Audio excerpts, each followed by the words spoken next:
How many people have seen the movie Unplanned? Good, the Abby Johnson story. How many people remember this? Probably one of the most grueling scenes in the movie, the abortion scene. The abortion nurse is our next, one who played the abortion nurse is our next speaker, Julie Wilkinson. I think I met Julie through Facebook originally. I think we had friends of a friend of a friend. And I sell books on my Facebook page to raise money for camp, for our activities. And she was like one of my best customers. And then I found out that she was part of Abby Johnson. She'll talk about it. And we almost met at the 2020 March for Life in D.C., but there were so many people, you couldn't move. I mean, there was like hundreds of thousands of people. So we actually didn't physically meet until last year when she was the keynote speaker for our ladies' retreat. We also had her, we had a few other engagements in New Hampshire and Massachusetts. And she comes all the way from Oklahoma. This story is it's a hard story here, what she's going to tell us. But it's an incredible story, and let's give a nice warm hand to Julie Wilkinson.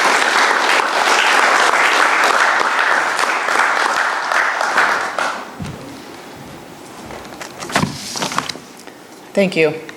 I always feel like a little bit of a fraud when people applaud because I still carry the burden of what I once did. And I know I'm forgiven by the Lord, but I still feel odd, because that will be something that follows me forever.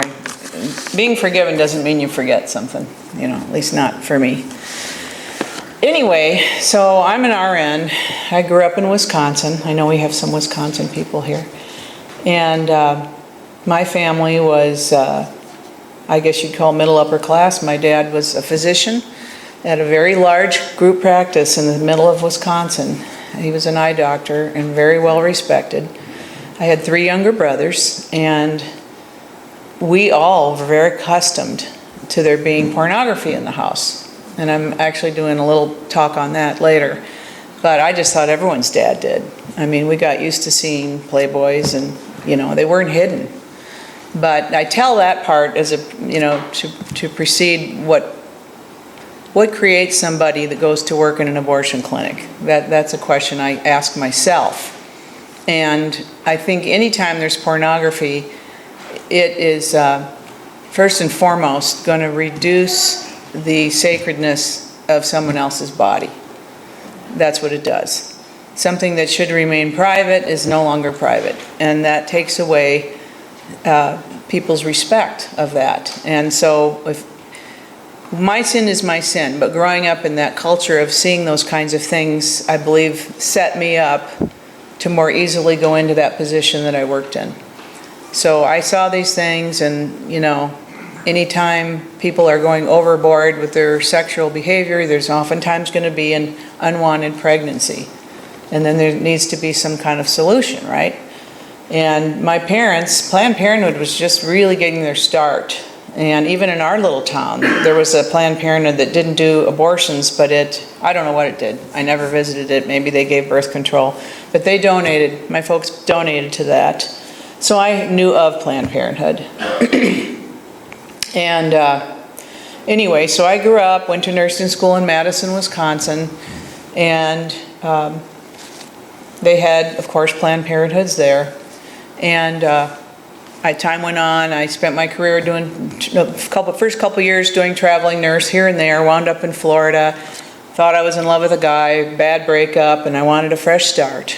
So I loaded up my little Mitsubishi pickup with my dogs and cats and headed to Boulder, Colorado, where a nursing school buddy lived. And I needed to get a job, but I was kind of scared to drive all the way into Denver. There was night shift positions open in Denver, and I wasn't comfortable with getting around the Denver metro, and I thought I'd really rather find something in Boulder, but their hospital had nothing. And then I saw this little ad in a paper for a women's health clinic, and I thought, well, that sounds all right, it's day shift. So I went in, and I quickly perceived what it was really about, because unlike most abortion clinics that will say women's health, or they'll have some sort of euphemism for what they do, Warren Hearn is very proud of what he does. And the front of his clinic says Boulder Abortion Clinic. Big letters. So I knew right away when I walked in there. But that didn't turn me away. And I went on in, and he's a pretty paranoid guy, and he interviewed me, and I thought, well, I can reassure him with some of my bona fides. I said, well, my parents donated to Planned Parenthood and to NARAL, which is National Abortion Rights Action League. And that, obviously, he was happy to hear that.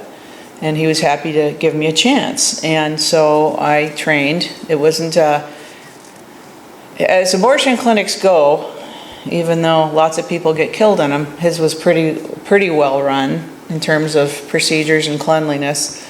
And I was walked through the training for all the different procedures we do, because Warren is one of the few individuals in the country that will do them very late.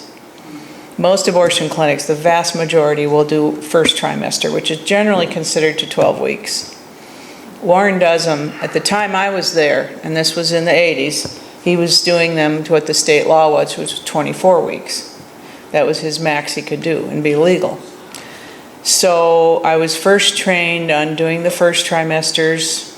He would have people come in a day before the procedure, and he used what's called laminaria, which is a dried seaweed product, sterilized, and they put that in the cervix, and overnight it starts to expand the cervix slightly, because if you dilate a cervix too fast, you can make it so that the woman's cervix will not be competent if she ever wants a future pregnancy. This may be TMI for you guys, but that's how he does it. That's how most of them do it, because it very gradually starts to open the access. So they come back the next day to have their first trimester procedure. And if you come back to see unplanned later today, that's pretty much a first trimester, possibly second procedure being done. And we'd go in, and the girls would get some counseling, and I would go in and I would assist him, handing instruments and turning on the suction machine and so on and so forth. And then when they would come back a week later, so I would fit them for either diaphragm or help them with whatever birth control they wanted. And in my mind, you're thinking, what is she thinking now? And I'm thinking, well, these are probably just irresponsible college girls, and it's probably just as well that they're not taking an innocent baby home. I was justifying, in my mind, all this. I mean, I'm the person that was always rescuing kittens, and yet here I was thinking it was acceptable to take a check for helping end the life of a human being. Well, then I was trained to do the next level, the second trimester, which are up to 18 weeks. And those require more dilation of the cervix, so they have to come in an extra day to get more laminaria, to expand the cervix more, because the instruments are larger, and of course what they're pulling out is larger. And we had women, they were mostly college age women counselors, who would do a little counseling with each person before they had their procedure, and they were all kind of whispering about this couple. And it's usually just single girls coming in, but this was a husband and wife, and they looked like what we used to call yuppies, somebody that had some money and had it going on. And so I drew one of them aside and said, what's going on here? What are these guys here for? And they said, well, and it even bothered them a little. They said, well, they want to have a baby, and they got pregnant, but then they found out it's twins. So they're doing their research to see whether or not twins will fit their lifestyle. So they were literally visiting friends who had twins to see what life was like with twins. Then they came to the clinic to see what it would be like to abort twins. And so because they were well-dressed and well-educated, Warren really liked them, and he led them and gave them the tour and all that. Told them what would happen, was very nice to them. Wasn't as nice to single college girls. And we all sort of hoped, I think, in our hearts that we weren't going to see them again, because we thought, in your weird mind justification thing, you can kind of think, well, that girl probably would have abused her child, or your mind does all sorts of gymnastics to justify what you're doing. But in this case, these were people that clearly had a decent income, were married, and intact family, and so we all kind of hoped they wouldn't be back. Well, they did come back. They decided twins wouldn't fit their lifestyle. And they were 17, 18 weeks along. So that's almost halfway there. And Warren aborted their twins for them. And I've always wondered whatever happened to that family. But that is how detached many people have gotten from the humanity of what they have in their body. It's literally the same as deciding, should we go out and get a new car or something? I mean, it was that sort of thing. Is this going to fit for us, you know? Should we get the Labrador or not? I mean, it was just mind-boggling to me. So that one really kind of hit me. Well, Warren, being Warren, he also did abortions to the legal limit in Colorado, which was 24 weeks then. And that was just shy of, at that time, of viability. They save babies younger than that all the time now. But back then it was about 26 weeks that you could usually expect to save a preemie. So he did them to the legal limit, and they would come in, and he did all the pre-stuff, and then I would go in with him in another room where he'd do an ultrasound to see how wide the skull was, because then he could accurately determine the age of the fetus. Because he didn't want to break the law. He didn't want his clinic to be closed. So if they were within the limit, then he would have them come back, and they would have to have, for them it was a 3-day procedure. They would have additional laminaria put in the cervix because it was going to be a much bigger baby coming out. And on those days, when we had those late cases, on Saturday morning they would come in early, and I would go in with him into a room, and he would stick a long needle into the uterus, and he would withdraw amniotic fluid, which I think you guys probably know is the fluid that surrounds the baby. That's what the baby floats in. And he'd withdraw as much as he could easily get out. And then I, in the meantime, was mixing up a urea solution, which is a very, very hypertonic salt solution. It was, with the sterile bottles we got, it was dehydrated salt, basically, a type of salt in the jar, and I had to add sterile water and make sure it was all thoroughly dissolved. And then he would draw that up, and he would insert that into the uterus to replace the fluid he took out. So you can imagine what the hypertonic salt solution did to that baby. One of its purposes, because I asked him, and he said, well, it helps break down the placenta, because it's poisonous to the placenta, so the placenta starts breaking down its attachments, but it burned these babies' skin. They came out with purple skin. And so that was an awful thing. And then he had a separate room. There were usually 1 or 2 that were going to have that late of a procedure at that time. And there was a separate waiting room for them where they went back to quote-unquote labor and wait for the urea to start doing its work, because when it broke down the placenta, the body would automatically start going into contractions. So then he would send me in between our other cases, because on Saturdays we'd have as many as 30 abortions we'd do. And I'd go in and check with a Doppler ultrasound to see if I could still hear the fetal heart tones, because he preferred that it was already dead by then. And if I couldn't find them, then he was ready to go. And we proceeded with what we call dismemberment. And generally speaking, that's how. Sometimes, in rare cases, the infant would come out intact. But usually, he would reach in and start pulling off appendages, legs, arms. And his standard phrase after every abortion was, well, you're not pregnant anymore. And then I would take her into the recovery room, and there were usually tears, and then hopefully they had a support person with them. And then they would come back in a few weeks later to have a checkup. I mean, he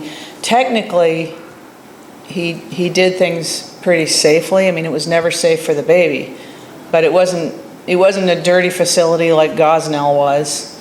And so he put everyone on an antibiotic after their procedure. But anyway, so that went on every weekend.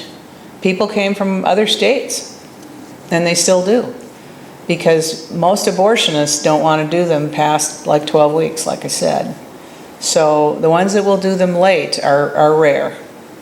And there's a movie, and if we have time for it, I brought a copy called After Tiller.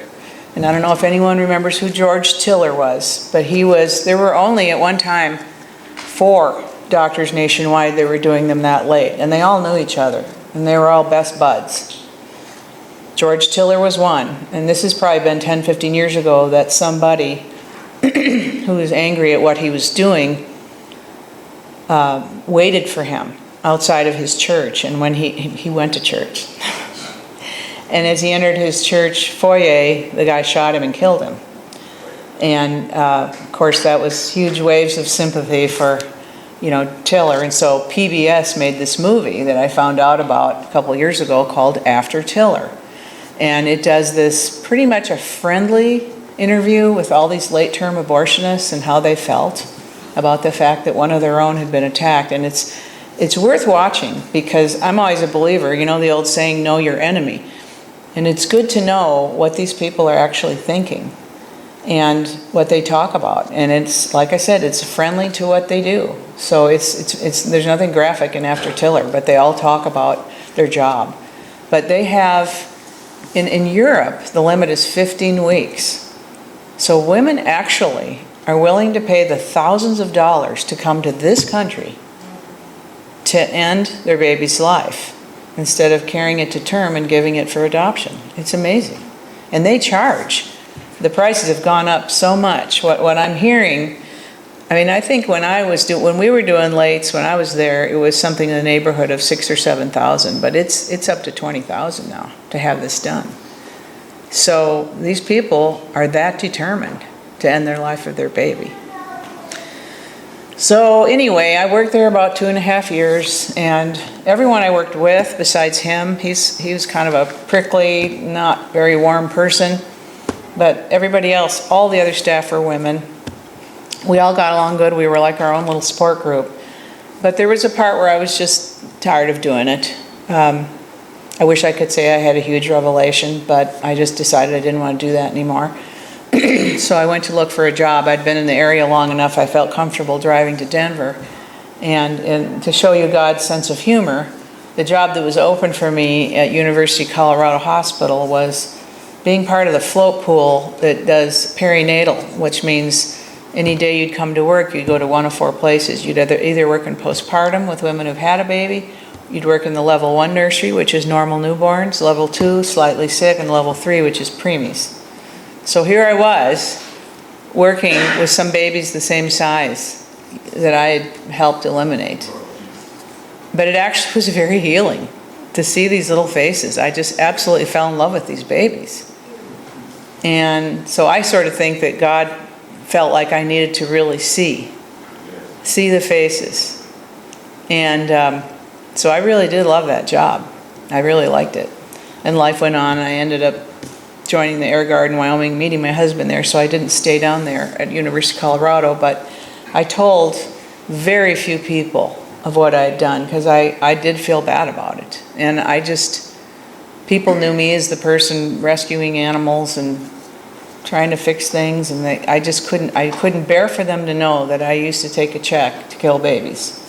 So there were so few people that knew. A couple of close friends, my own family, of course I told my husband, but nobody else really knew. I would just say it was a woman's clinic.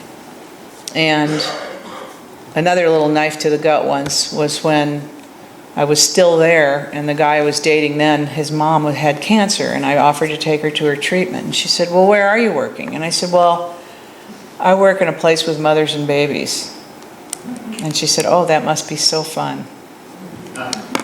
So that was like, oh, twist the knife.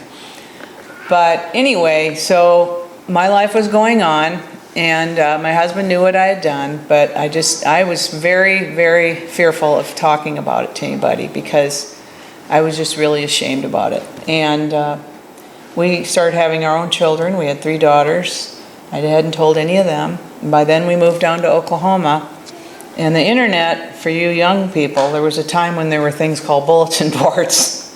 There was no Facebook, and bulletin boards, I don't even remember how we found those, but people would have a topic like homesteading, and people would just be doing comments underneath it. Well, I looked for one. I'd watch occasionally for any kind of a bulletin board on former abortion workers. I just couldn't find anything. There was actually a group for doctors who had been former abortion doctors, but there was nothing for nurses or other people. And I just made the comment, because you could be anonymous then. You can't now on the internet, but you could be anonymous. And I said, I wish I knew about a group for people who had been working the abortion business. And somebody wrote back to me, and I've always wished that I knew who that was so I could thank them, but they said, you probably need to meet Abby Johnson. Well, I didn't know who Abby Johnson was. She was in the beginning of her ministry. Well, he contacted her, gave her my number, and she called, and we talked for a long time. And she said, briefly, told me how I don't know how many of you do or don't know Abby Johnson. She's probably one of the most famous pro-life people in the country, but she used to work in a clinic. And she now runs a ministry, and it was just getting started.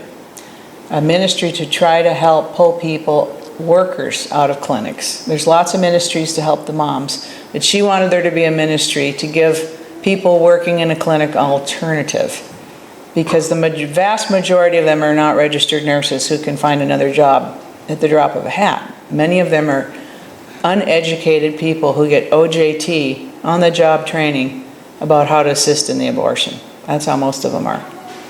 And they get paid better than they would elsewhere. So Abby wanted to make a mission of reaching out to people, giving them financial, emotional support, helping them find a different career away from that if they wanted to leave it. And she does that to this day. But she had a retreat. She said, I'm going to be having a retreat down here in Texas, and why don't you come down?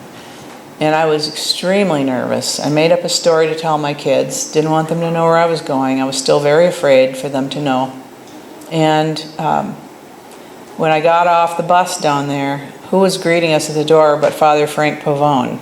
Does anybody here know who he is? And Father Frank, of course, has been a pro-life fighter for so long. And I'm not a Catholic, but I knew and admired him from afar because he'd do these little spots on the Christian station I listened to on the pro-life thing, and I just couldn't believe that was Father Frank there. But he was one of our facilitators. And there was an Episcopal priest also, and they were the facilitators for this very first retreat that Abby did. And it was myself and 4 other women. That was it. But it was so great to finally be able to talk to somebody else who understood what it had been like to work there and felt the same shame and revulsion that I did. And so I formed some lifelong friendships there. Abby was in and out because she was pregnant with her 6th, 7th, 8th kid, I don't remember. She has a really big family. And she's continued to go on and have retreats like that. And they just get bigger and bigger. Every time I go, there's more people. You can even go if you've already been to one. But it's great because it's allowed us to have our own support group of people who do get it, who don't look at us with that weird look on their face because you were one of those people. Because I'll carry that forever. Even though I know in my heart I'm forgiven by our Lord, forgiving yourself is so difficult. And it's something I struggle with all the time. You know, all I can assure myself of is that I'll meet those babies in heaven one day. Yes. I look forward to that. Yes. So anyway, so that's my story. And the movie, as I said, was a recreation of Abby's experience of getting out of Planned Parenthood. She was not a medical person, but she was called into a room, some of you have seen the movie, and asked to hold the ultrasound monitor while this doctor did his procedure. And on the screen, she could see the baby trying to move away from the probe, the instrument that was in the uterus. And it absolutely blew her mind, and she just ran out of the room. And she ultimately ended up leaving Planned Parenthood. She was sued by Planned Parenthood, went through all sorts of things, and then decided to start the group, and then there were none, which is for former workers. So that's that story. I think it's a pretty good movie. I think it was well done. She'll be the first to tell you that she was not cleaner than the driven sand. She had 2 abortions herself before she became pro-life. But she has been a huge help to a lot of people. And she has a no judgment zone. You know, if you've worked in a clinic and you just need a friend, you know, you can find it there. Because it is an awful thing. I mean, lots of us know about awful things that go on in the world, but what's worse than somebody that kills babies? I mean, in my mind, that's the worst. So anyway, so when they made the movie, they actually filmed it in Stillwater, Oklahoma, which is an hour and a half from where I live. And they said, we really want to make this as accurate as we can. So they got a former abortion doctor. His name is Levitino. You can look him up on YouTube. He has YouTubes, pro-life YouTubes on there. And he lives in Arizona. And they asked him if he would play the role of the physician in that scene. And then they said, would you be interested? Are you comfortable with doing the role as the nurse? And I said, I'll gladly do it. Whatever helps this movie get made. It took hours to shoot that scene. But the weird part was, neither Dr. Levitino nor I had to rehearse at all. We just stepped into our role. The instruments go here, Doc says go, you pull the suction machine. I mean, it was all exactly how I had done it. They'd gotten the equipment and everything in there. And so anyway, I think it was a pretty well done movie. But anyway, there's that one. And then, like I said, there's After Tiller, and I think we might find a time to show that one too. But I think I'm planned, is it later today? Is it on the schedule? If anyone's interested. I don't believe young children should come, just because I'm opposed to ugliness being shown to littles before they're ready to process it. They see too much of that already on TV. So does anyone have any questions at all? I really don't have a question. I'm part of the sidewalk advocate. I'm sorry? Part of the sidewalk advocate. Oh, you are? Oh, that's wonderful. And I get really emotional, not just because of the bigness, but I do understand forgiveness. Kind of sort of like a issue, but you shouldn't forget it because it's the catalyst to the heart thing. But I do want you to work on forgiveness. We need you. We need people like you to tell people what's going on. And we need more voices that are listening. Yeah. Thank you. Yeah, sidewalk advocates were outside the clinic that Abby left. And they helped her. They knew about me. Yeah, they know. The sidewalk advocates will know. They know the people going in and out, and they'll greet them. Hi Abby, how's your day?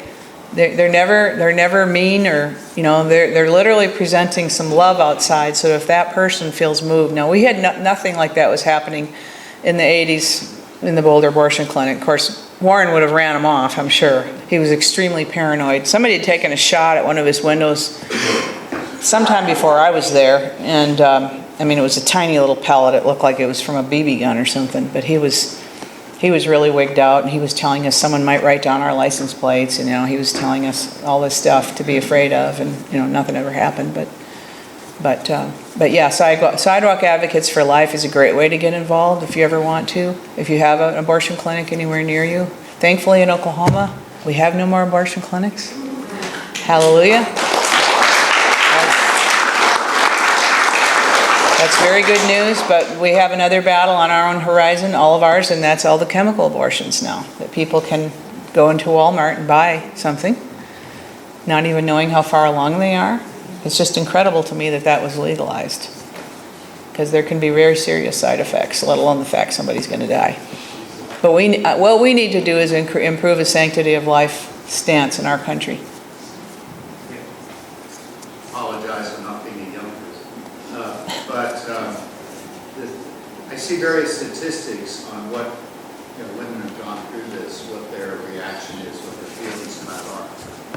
What is your understanding or impression of what the aftermath is for? For the moms? Yeah. Well, my understanding is that most struggle. They may have initially thought, if I can just get rid of this pregnancy, things will get better. He's going to stay with me. I'll get my job back. There's these short-term goals. But from the studies they've done, many of them really suffer later on, because I've met many of them. They've suffered for years. In fact, a lot of the other abortion workers that I'm friends with now have had their own and talk about still suffering about it. So even though that short-term solution seems like it's going to make them feel better, it still follows them around and haunts them. And who are they going to reach out to, Because the media tells them they should be happy that they got rid of that baby and that they're free to go on and live their best life. But if we don't restore The preciousness of life. I believe children, young children, and they're born with that. Little kids, I think, are naturally compassionate when they see something, but it has to be, remember in South Pacific, the song, they have to be carefully taught? I think we teach the compassion out of people. We tell them that this is a freedom issue. Women have a right to their body, which they do have a right to their body, just not someone else's body.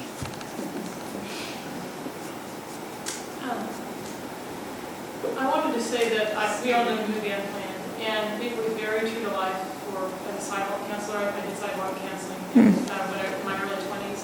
I was told by an abortionist to go out and make babies and kill it. That's what they said to me. Oh my gosh. I was quite young. I was probably 21 or something. It was in North Oklahoma City, Terrell, I believe was his name. And so it was very, very, very real to life. They did a very good job with the movie from our perspective. Yeah. Also, I don't know, I read this recently. Eric Clapton should have been aborted. No kidding. Slow Hands is his nickname. He's one of the most famous guitarists in the United States. He also lost use of his hands after he got the hot shot. And so he was standing against vaccination. But that was very interesting. We will watch things about people who would have been aborted, but for some reason or another did decide to keep them. And anyway, that's I know a woman who's closer to my age who, she was an abortion survivor. Her mom tried to abort her. She wasn't successful. I mean, obviously it wasn't a in the clinic one because they don't miss those. But somehow she survived it. And oddly, she went on to work with abortions, but then because, you normalize the things that you're around in a desperate attempt to feel okay. Could you speak a little bit about the cleanliness issue in a lot of clinics? Because we were told that, when we were trained, that you should talk to the mother about her safety. Right. There were so many lack of safety issues.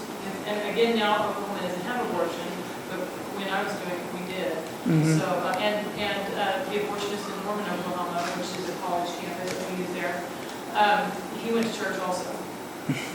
Sometimes the people would call on his church and tell them this is what this guy does for a living. But they would tell us, you need to talk to the women as they're walking in and say, do you know that you could die? Because they've already decided to kill their child, right?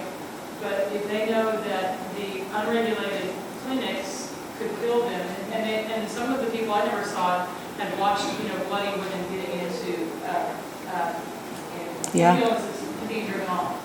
And so that was something I didn't know, was that the unregulatedness of this is a major procedure for a woman's body.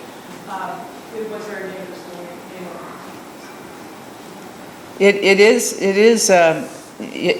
That's very true. Oddly, the guy I worked with was really, interestingly, very paid a great deal of attention to sterile procedure. Because I watched. I mean, in nursing school, you learned what sterile procedure is. But then I've heard many stories from other workers, and everybody, the Gosnell story, right? Does everybody know that story? Gosnell is a movie called Gosnell. That's one you should watch. And that was a famous one in Philadelphia where that doctor, Kermit Gosnell, was doing abortions all the way up to term in a very poor neighborhood in Philadelphia. And the whole place was dirty. I mean, very dirty. There were cats running free, there was cat poop on the floor, I'm not going to go into all the hairy details of what was found in there when finally law enforcement got in. And they only got in, not because it had been reported to the health department about the abortions, but because someone found out he was writing prescriptions for narcotics. People would come up on the street, because he wasn't getting enough money aborting babies, so he'd get money to write prescriptions. And so that's what brought law enforcement in. And when they walked through that place and how horrified they were, and that's all in the movie. It was a well-done movie. But he also would get up and go shopping sometimes when he had a late-term abortion, because sometimes they have to wait for the uterus to help them when the baby's that big. And he might be like, I'm going to go to Walmart and pick up something. If it comes out, snip the spinal cord for me. Because he knew it would be alive. And I personally know a woman who went to prison because as a young woman she was a part of that. So, yeah, Gosnell is worth seeing. You know, it's dirty and it's hard, but it's the facts, and it's what we need to know. One more question, we can wrap it up. Can I ask that? Can you tell us what the ramifications are to the woman who has this baby? Because we don't hear a lot about the health risks to the mother. You mean it like for future pregnancies? Or just, you know, what, yeah, like I've heard there could be ramifications to the breast. Later on, there's a movie called Hush about that. Yeah, I've seen that movie. It's really good. Yeah, there's All sorts of things that- yes. It messes with the hormones. When the hormones are interrupted, they're finding now that, and it can be from a normal miscarriage, the hormones are interrupted. Because I miscarried our first one, it just happened. And I later got breast cancer. Whether or not it's connected, I don't know. But they have found that when there's a sudden drop off, because that's what happens when a baby's born or aborted, the hormones drop off dramatically. And there's something that happens, they think, with breast tissue, and there's people studying that now. And it'll probably be years out, because these are hundreds of thousands of women having these early abortions. And we'll see as they get older if their breast cancer rates are up. But yeah, Hush is a good movie. But I think there's a lot that happens that people don't know, that they say it's always safe, safe, safe, safe. It's not. No. And we need to understand the ways that it's not safe. That's right. The perforation of the uterus, there's a whole bunch of things. Yep, terrible It's not things. safe, and we have to go against that narrative that it's safe. Yep, that's exactly right. Lots of ambulances. Thank you, everybody.